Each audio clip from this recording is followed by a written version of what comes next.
This is an 80s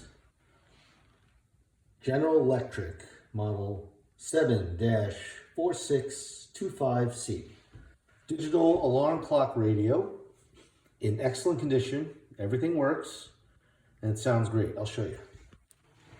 Customers to your business, virtual celebración de la apertura de Busy.com or Democrat. Customers need alert. It was scary. It's a fun new destination. The Beeline system can. Right, complete disrupt. Working on a community. General. Witnessing multiple economic setbacks.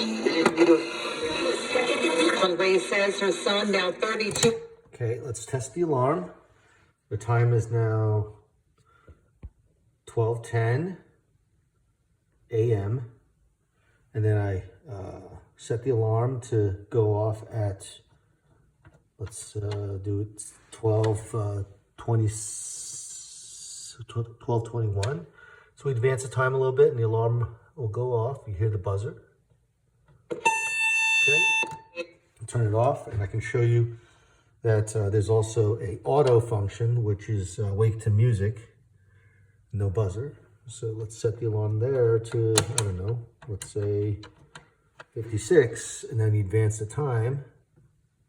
Whoops, maybe the other way around. So the alarm is, okay, set the alarm ahead of the time. So 1:28, then I move this forward. Huh? Oh, wrong setting. So this is the alarm, and this is the auto. Let's set the alarm to 1:59, then advance the time. First, Tiffany Caban, Chi Osei, and turn this off, and then, oh wait, let's keep this on.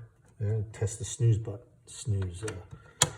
Test the snooze function. So the alarm goes 2:20, then you advance this time. I don't know what I'm doing. The alarm has to be ahead of the clock. So the alarm is 2:55. The time is 2:40, so I move the time forward. A true Times Square New Year's Eve experience, even if you're not here when we ring in the new year. Centennial Ball, which is our... Okay, let's try this again. Alarm 3:23. Okay, and then this is music, this is off, this is on. So set the alarm with the buzzer. So this. Okay. Wanted for robbing an Amazon delivery driver at gun. Okay, and then here's the sleep. Just today. It happened last Wednesday morning around 4:20. They say that that's how you turn it off. All right, everything works. To a location.